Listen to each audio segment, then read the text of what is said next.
Hello, I'm Shelley Rothus, and I'm a different kind of victim. Okay, today's topic, we're going to be talking about physical touch, greetings, what is considered polite, rude, acceptable in society. Well, first of all, we know it all depends on the country we live in, the culture, what their norms are. So, what are the norms in the United States? That's what I'd like to know. So, how do people learn how to greet? Well, they learn by the people that raised them in the beginning. Like, the parents will show the kids, shaking the hand of somebody, giving a hug, when it's acceptable, when it's not. They let the child know, what their boundaries are. That's one thing we teach in the mental health field is teaching children boundaries as to how they interact with others socially and what is acceptable and what isn't. So, what's one way that I was taught when I was a child as to others' boundaries? One thing is that whenever we went to somebody else's house that isn't ours, one way that I learned that everybody has their own personal boundaries and it's not my right to even assume what they would, want. So when we went to somebody else's house, we were taught that we don't touch anything without asking. That's not ours, meaning it's not our property. So we don't have a right to just, grab something and do this or that. You ask the person that owns that item. So what else do we own? We own our body. Our body is our own. We have the right to decide what is right and wrong as for our own personal feelings based upon that. So when you meet somebody and do you go up to them and just, give them a big hug, or even a pop kiss, or anything like that. And the norm I see in the United States mainly that most people do is they'll go out to shake hands. Now, when you go out to shake somebody's hand, do you just go and grab it? No, you offer. You say, here's my hand, would you like to shake it? That's one way without asking is you just put your hand out, and if that person says, that's okay. I've heard people that do the, punch, instead of hand, because there's certain people that are uncomfortable touching others because of, germs and stuff like that they feel uncomfortable. Some people don't wash their hands, or maybe they just don't like physical touch at all, depending on the person. So many people would find that insulting too. I myself am okay with handshakes, but I do also understand that others may not be. And the way I was raised is that that's just respect and being polite and common decency, respecting others' space, understanding that they're not going to feel the same way that you do based upon that. So what are things that I have encountered in my life that actually went against what I was taught as for based upon that? Well, that would be, people as for, how they greet me and stuff, And what was one thing is kissing. So in certain countries, it's normal to go up to somebody and just, pop kiss them on the cheek. But in the United States, that's not really part of our culture. We don't go up to people that we don't know well or we're not close to. We don't just go, pop them on the kiss, kiss them. There's different names for it. I call it a pop kiss where there's no tongue and it's just a, or even, parents, that's what they teach their children as to, what's acceptable as to, how the child greets somebody. If they go to another child and, kiss them or, hug them as to what is acceptable and what isn't. So when I first experienced that happened to be, no, not with a, intimate partner, but it happened to be relatives of my sister's boyfriend's, family members. I would go over to her house where they would be, and we weren't close. I didn't know them that well, and they would come up to me and just like grab me and kiss me, without permission. It was like, I found it very odd, and it was very uncomfortable, and that's due to just me not feeling comfortable doing it. And when used to be love hugging, I'm a hugging person, but I do that with people that I'm closer to and that have already let me know that they're comfortable with doing it. That's just how I was taught. I don't just assume that somebody is comfortable with something just because I would be with them. So when I did hugging, and it was with somebody that I was closer to and knew, I would even ask them, can I give you a hug? I'd be like, like just like putting out your hand, like, would you like to shake my hand?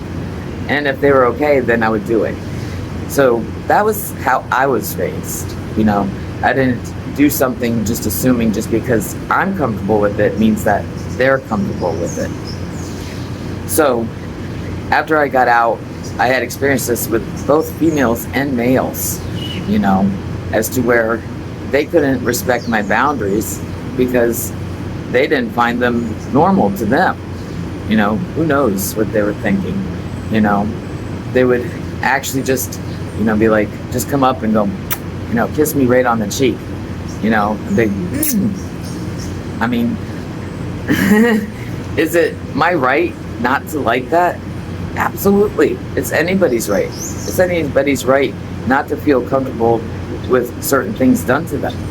And my personal feelings, I don't know about everybody else's, and that's what I'm getting at here, is what is others' personal feelings as to what they think is, actually appropriate and being polite. So, like I stated, mine is that, I want to make sure that it's okay with the other person before I do it. As to what they're comfortable with, not what just I'm comfortable with, whether it's a female or male. It's my decision and their decision. And that's what consent means, as to when they say that things that happen even between, two females that, aren't attracted to each other, it's consensual.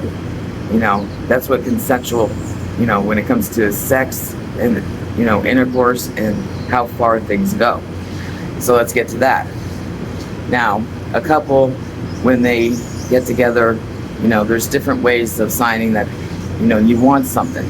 Like, if somebody wants to kiss you, they'll ask you, they'll say, can I kiss you? I really want to kiss you. And that person will either say, no, I'm not ready for that, or, but then they'll, they might say, yeah, I'd like to kiss you too, and then they kiss, So what's another way, as to that is for intimacy. Now, that would go to more, more than that, which would be like maybe, touching and fondling. So maybe somebody, started off by,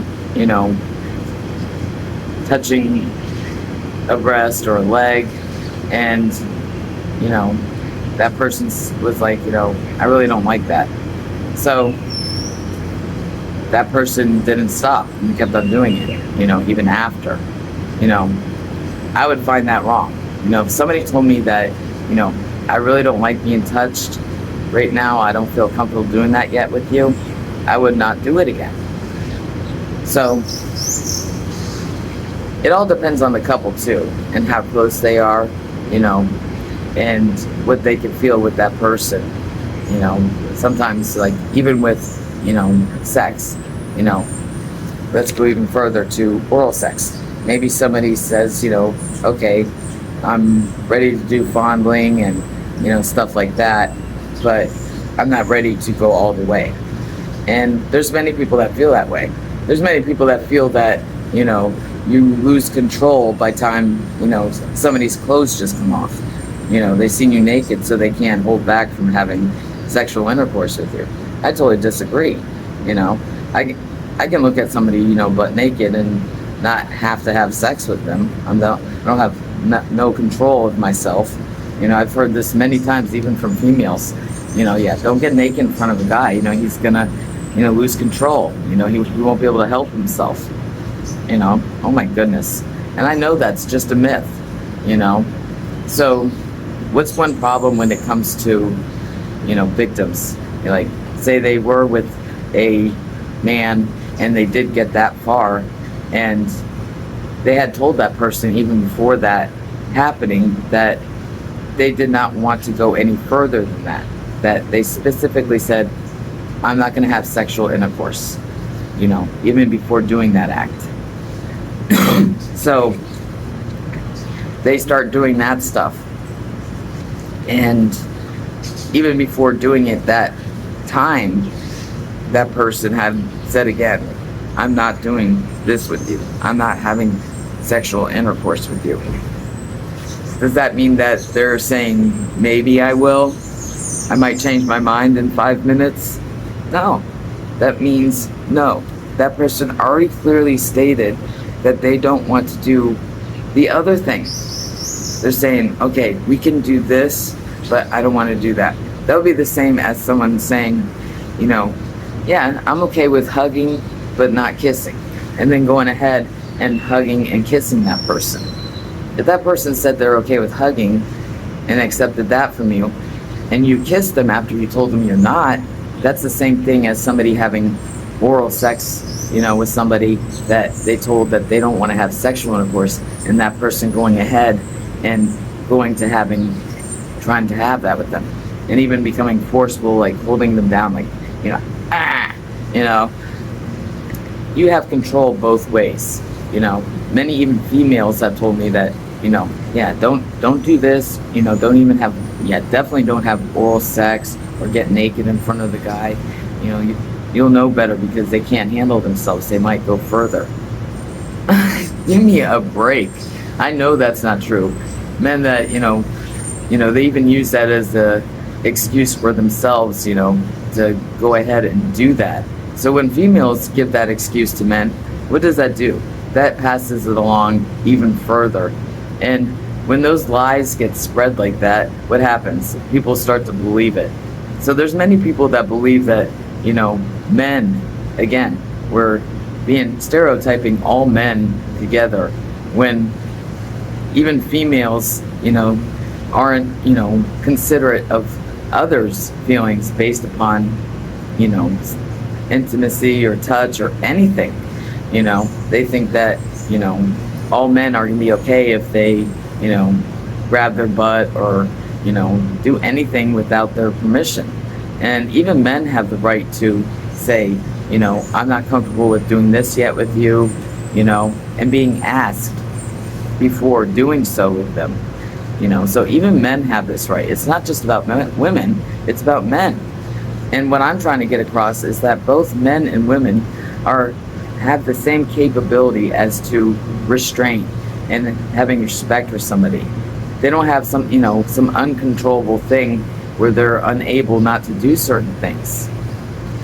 So I'm bringing this up because based upon my recent situation, many people have different opinions. The main opinion that I've been hearing is that, because I allowed this, I was basically giving, permission for something else. And that's absolutely not true, because I had stated that I don't want to do this, period, specifically. So me saying that means, no, I don't want to do it. And just like I said, you can't go up to somebody and think that it's okay to do something without the permission. That's how I personally feel. I'm not going to go up to somebody and just grab them and hug them, just because I think that they want it. Is what I think true? No. Is what I think right? No. Because I want to? No. I don't feel like I want to if that person doesn't want it too. That's just how I feel about it. If just because I want something, like say I would like to hug somebody, does that mean that, it's going to feel good if they don't want it? No, I'm not going to feel good if somebody else doesn't want it for me too. That's their personal right not to want it. So what I'm getting at is that many people have, distorted views based upon this topic itself, as for touch, even, friendly gestures, and all the way to intimacy between partnership, as to what is right and what is wrong, and what the myths are, what they think as to what people, should see as norms, and the norms that many people think is that, like, such as I was bringing up, is that men have no control over themselves, due to certain things, like if they see you naked, or if you did, do certain things with them, such as like oral sex or fondling, that they have no control over themselves. So I'd like some males' opinions based upon that, just because I kissed them or have oral sex with them, but had told them, no, I don't want to do this, I don't want to have sexual intercourse. Is that me saying, okay, I'm saying no before the act, but I'm saying yes, even though I do the act that I gave consent to, but that also means that I'm saying yes to the other, even though I verbally said no. What's the difference between verbal and physical? There shouldn't be any difference. If somebody says, no, I don't want to be hugged, or if they even say, they put their hands up, when you go to hug them, that means stop too. Do I have to say stop, or, the sign like, no, or even pushing somebody off, those are, nonverbal ways of saying, you don't want something. And based on my personal opinion, I believe that's just being respectful, because that's how I was raised and how I personally feel based upon my own personal experiences, as for being respectful to others' feelings based upon that. So my question to everybody out there right now is, what do you find is acceptable, and what is unacceptable? How did you learn based upon, physical touch, greetings, based on people you don't know, as for friendships and intimate partnerships? What is acceptable? What rights do we have as people, as for when it comes to that? What are the expected and norms that you feel should be in place? And what do you think is actual BS that we've made up? The BS that I had just described is that both females and males have in their head, many of them, not all of them, many of them are logical and, realize that, like Ken, I remember him saying, no means no. It's that person's, right, and that means, when he's saying that, is that, somebody, even though he wants it maybe, and somebody else says no, the partner he's with, that means no, and he's going to respect that. So men do have control over their actions, just like females do. So saying that they don't, that's insulting to other men that do respect females, and respect that they have their right to, do things that they want or don't want, that they have their right to that, and that they know that they have control not to do those things that those others are not comfortable with. So anybody that, keeps on continually lying and spreading the lie that men don't have control, you're actually giving them a free pass to actually violate somebody else in ways that they don't deserve, which is their body, their property, and their right to decide what happens to it by other people. So if people want to keep on spreading that lie that people don't have control over what they do and their actions based on physical intimacy, then you're a problem with society too, in the culture, as to giving people the right, saying that, it's okay to, do stuff and fondle people and this and that, based upon, their own, illogical, thoughts, based upon myths. Again, a myth is not a fact, it's just a myth. the myth here is that men don't have control over their physical reactions as for what they do. Like, if you hug them, that means that, they think that they can kiss you, that they can't control. That's the same as, somebody having oral sex and saying that a man can't control themselves, that they have to have an intercourse. There's no difference. So I'd like to hear others' opinions based upon what I just talked about, based upon what is polite as for non-friendship, friendship, and even partnership when it comes to, greetings or even getting into physical intimacy. I'm Shelley Rothus, and I'm a different kind of victim. I'll see you next time.